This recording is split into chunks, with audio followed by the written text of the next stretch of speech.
So the first one, all of the examples are going to have the same. They're going to have the same. What am I trying to say? Directions. Thank you. Simplify. Okay. So the first one is going to be x to the 7th,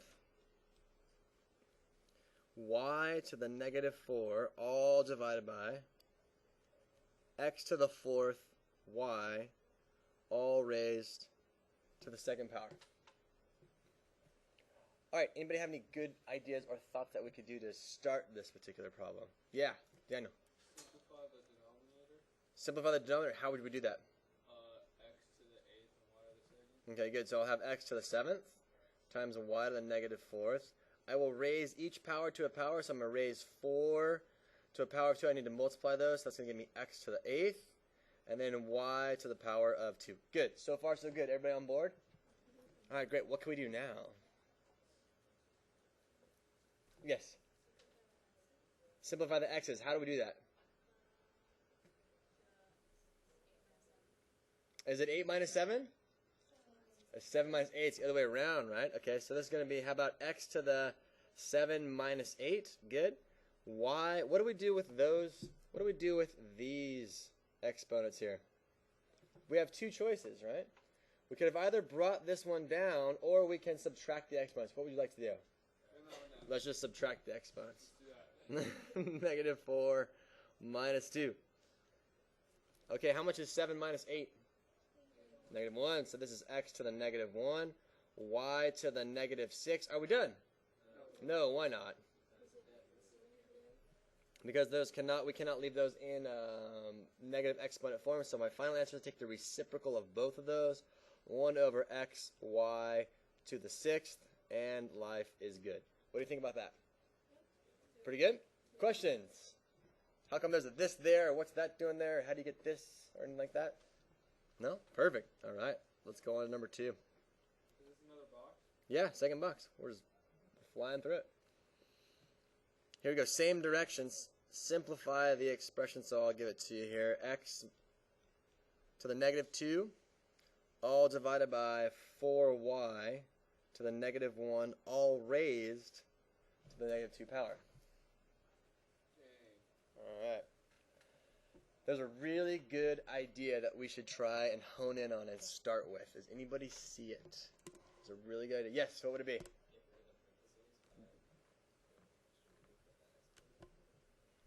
Say it one more time. I didn't hear you. Getting rid of the what? Negative.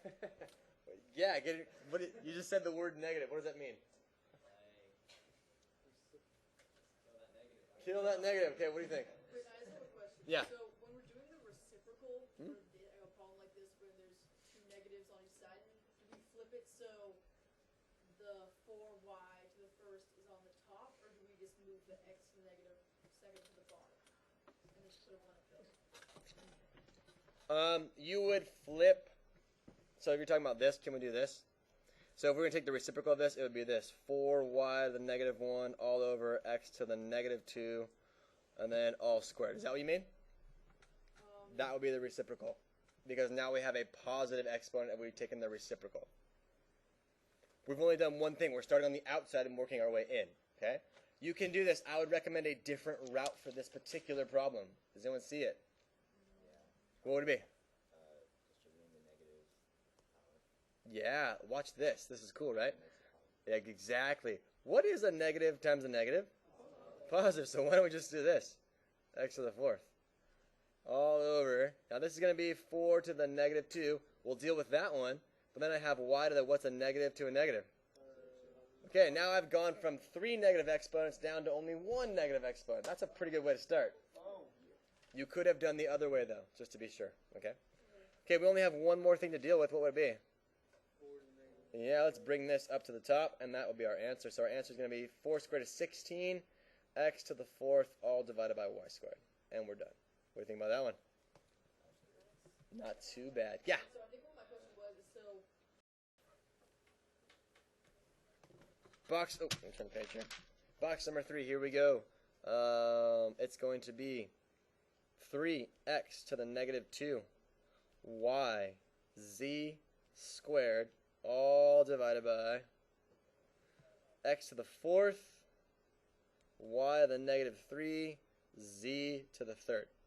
Oh, man. This looks nasty. What do we do? All right, what do you see? Make it just switch the y's. Switch the y's. What do you mean by that? What can you do? Simplify the variables. Okay, how would you like to do that? That's a great idea. Subtracting, good. So I'm going to break these up, right? I'm going to consider those. Then I'm going to consider these, and then finally I'm going to consider the z's. Does that make sense?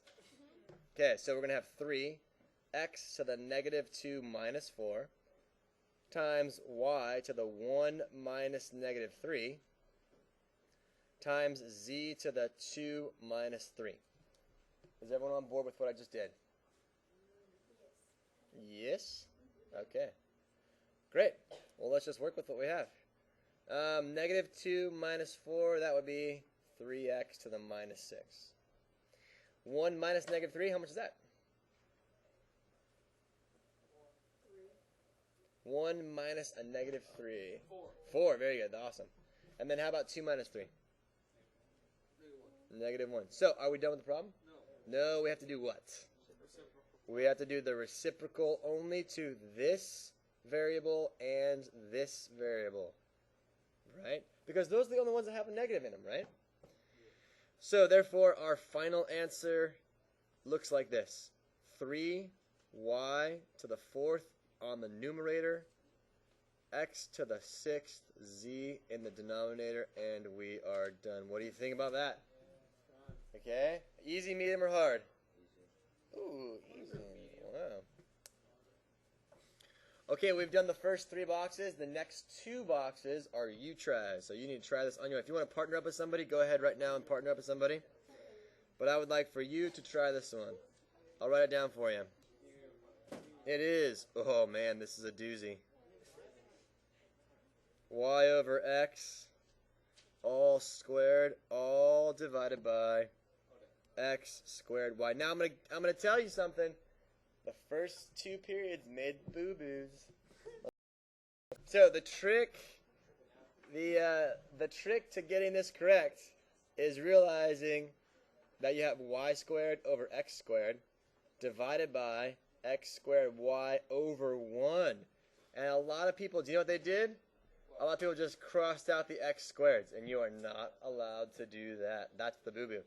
So how do you divide 2 fractions? Multiply by the reciprocal. Multiply by 1 over x squared y. That gives you y to the 2 minus 1 times, or divided by x to the fourth, which of course is y over x to the fourth, and that is the right answer. Feeling pretty good about that? Yeah. All right, partner up again, and I'm going to give you one more. It's going to be as hard as the last one? I don't know. Let's see what you think. You try.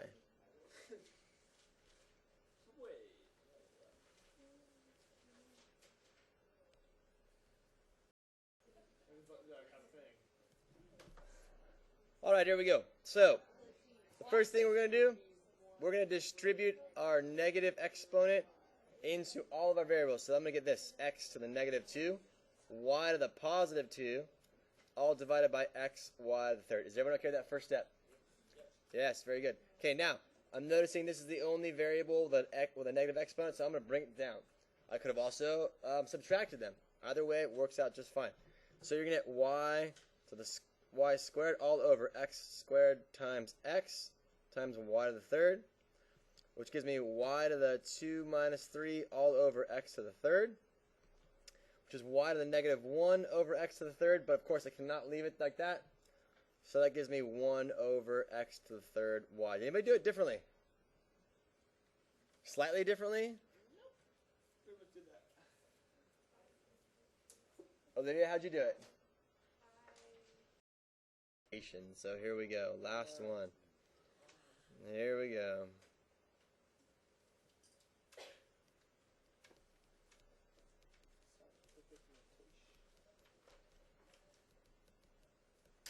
Scientific notation. Okay, so in order to get the scientific notation right, you've got to have the proper definition down. And that is this. It is a number in the form of a times 10 to the n. Okay?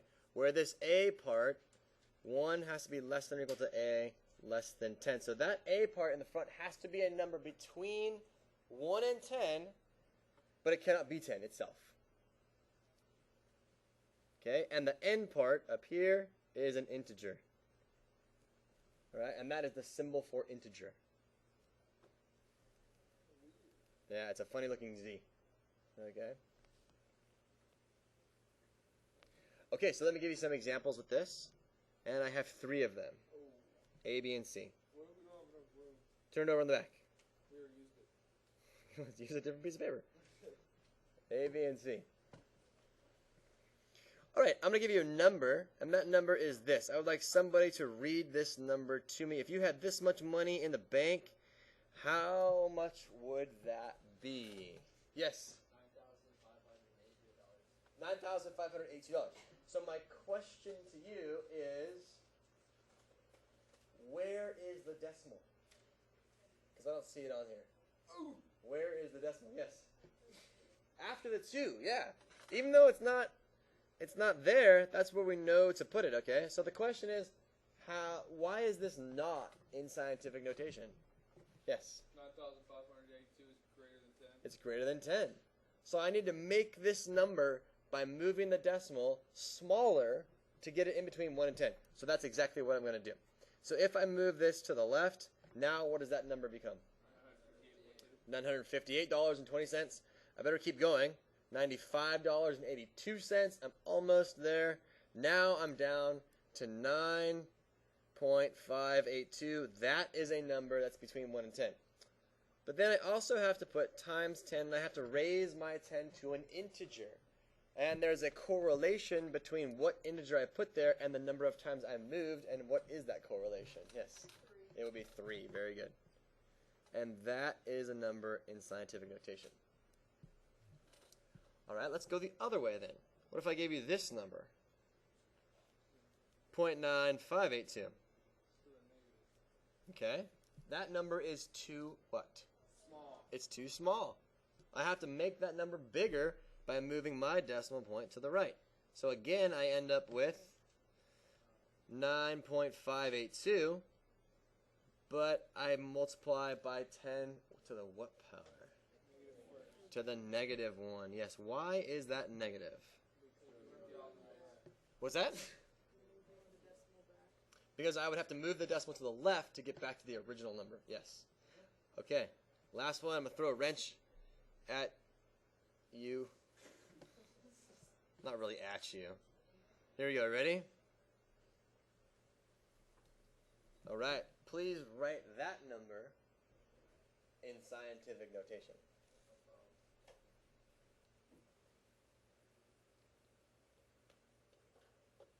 All right, raise your hand if you already think it's in scientific notation.